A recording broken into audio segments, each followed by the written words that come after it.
So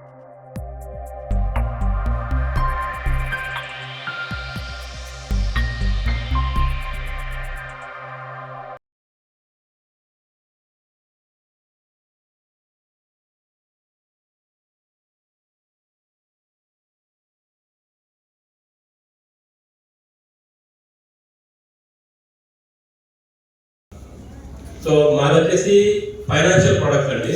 so మీ ఒక financial advisor. So financial advisor అంటే మా రోల్ ఎలా ఉంటుందంటే, మనందరం తెల్లలేసి కష్టపడుతున్నాము, ఎంతమంత సంపాదిస్తున్నాము, దాన్ని మనం చక్కగా వినియోగించుకోవడంలో కొంచెం ఫెయిల్ అవుతాం.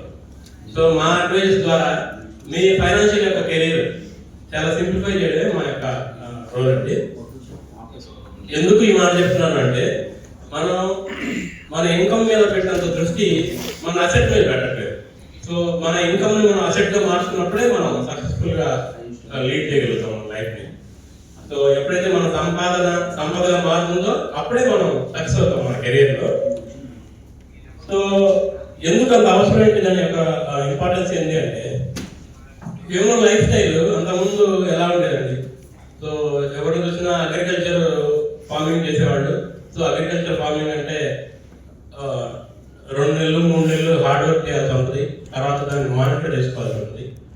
ఒక 1 month 2 months అయితే కంప్లీట్ గా వాళ్ళు రెస్ట్ తీసుకున్నారు. అంటే స్ట్రెస్ఫుల్ జాబ్.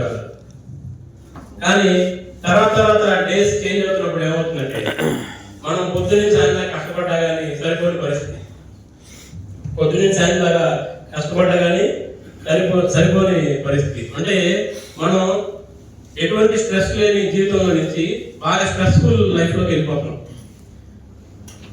ఏమవుతుంది, ఎందుకు అంత అవసరం ఏమవుతుందంటే, అంతకుముందు ప్రతి ఒక్కళ్ళు కూడా ఓన్ హౌస్ ఉండేది. చిన్నదో పెద్దదో ఏదో ఒక ఓన్ హౌస్ ఉండేది. ఈ కరెంటు బిల్లుకి ఇంత ఖర్చులు లేవు, ఎడ్యుకేషన్ ఫీజులు లేవు అప్పుడు. సో మనిషి యొక్క అంటే వాళ్ళు బతకడానికి అంత ఖర్చు ఉండేది కాదు. కానీ ఇప్పుడు ప్రతిదీ కూడా ఖర్చుతో కూడుకున్న విషయం. సో మనం అంతకుముందు చూస్తే, మీరు వాటర్ కావాలంటే బావిలో నుంచి తోడుకోవడానికి, లేదంటే బోరింగ్లో నుంచి కొట్టి చాలా కష్టపడి తెచ్చుకునేవాడు. బట్ ఇప్పుడు ఏమవుతుందంటే, స్విచ్ చేస్తే కనుక వాటర్ వచ్చేస్తాయి. అట్లా అంటే మనకు కావాల్సిన రిసోర్సెస్ ని మనం చాలా సింప్లిఫై చేసుకున్నాం, కానీ ఇన్కమ్ మనం సింప్లిఫై చేసుకోవట్లేదు. సో దానివల్ల ఏంటంటే, దానివల్ల ఎట్లా చేయాలి, మరి సింప్లిఫై చేయాలంటే ఏంటి, మీరు ఇచ్చే మెథడాలజీస్ ఏంటి అంటే, మనం ప్రాపర్ గా మెథడాలజీ యూజ్ చేస్తే మనకి ప్యాసివ్ ఇన్కమ్ రావాలి. మనం కష్టపడి సంపాదిస్తే ₹1 వస్తే కనుక కష్టపడకుండా ₹1 రావాలి. సో ఆ రూపాయి ఎలా వస్తుంది అంటే, మీరు చూడండి, ఒక మొక్కను కనుక మనం సేఫ్ గా ఉంటుందని చెప్పి ఇంట్లో పెట్టుకుంటే అది పెరిగే అవకాశం ఉందా? లేదు.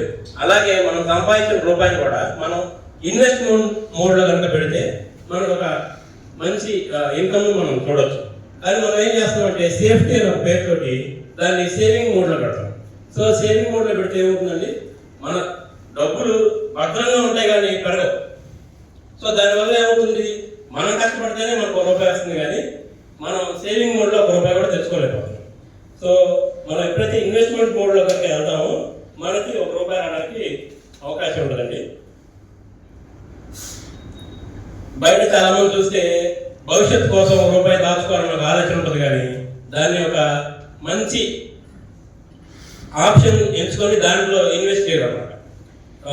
ఏదో పోస్ట్ ఆఫీస్లో స్కీమ్ కట్టామని, ఇంకేదో ఇన్సూరెన్స్ స్కీమ్ కట్టామని, భవిష్యత్తు కోసం 20 సంవత్సరాల తర్వాత కావాల్సిన డబ్బులు కూడా మనం జస్ట్ సేవ్ చేస్తున్నాం. అవన్నీ సేవింగ్ స్కీమ్స్. సేవింగ్ మీన్స్ ఏంటంటే, అక్కడ ₹1 భద్రంగా ఉంటుంది, కానీ అది పెరగదు, అంతే కదా. సో ఇన్ఫ్లేషన్ రేట్తో కంపేర్ చేసుకుంటే మనకు ₹1 కూడా మనకి అందులో బెనిఫిట్ కనబడట్లేదు. సో మనం ఫ్యూచర్ రిక్వైర్మెంట్స్ అన్ని మనం దృష్టిలో ఉంచుకొని ఒక ప్రాపర్ ఫైనాన్షియల్ ప్లానింగ్ ద్వారా మనం ఇన్వెస్ట్మెంట్ మోడ్ లో కనుక ఉంటే మన డబ్బులు పెరగడానికి అవకాశం ఉంటుందండి. సో మనీ మేక్స్ మనీ అనే కాన్సెప్ట్ కనుక మనం డబ్బు సంపాదించాలి. ఆ కాన్సెప్ట్ లో కనుక మనం ఇన్వెస్ట్ చేయడం అలవాటు చేసుకుంటే మనకి ₹1 మనం కష్టపడి సంపాదిస్తే ₹2 మనకి ప్యాసివ్ ఇన్కమ్ లాగా రావడానికి అవకాశం ఉంటుంది. అలాగే టైం మేక్స్ మనీ. సో మనం ఇన్వెస్ట్ చేసిన అమౌంట్ కనుక ప్రాపర్ టైం ఇస్తే ఆ టైం కూడా మనకి డబ్బు సంపాదించి పెడుతుందండి. సో మన డబ్బు కూడా మనతో పాటు కష్టపడి మనకు ₹1 సంపాదించి పెట్టాలి. సో అటువంటి ఆప్షన్స్ మనం ఎంచుకోవాలన్నమాట. ఒక ప్రాపర్ ఫైనాన్షియల్ అడ్వైజర్ ద్వారా మార్కెట్లో ఎటువంటి ఉన్నాయనేది మనం తెలుసుకోవచ్చు. అవన్నీ తెలుసుకున్నాక మనం సెల్ఫ్ అనాలిసిస్ చేసుకొని మనకి ఏదైతే రిస్క్ లేకుండా ఉంది.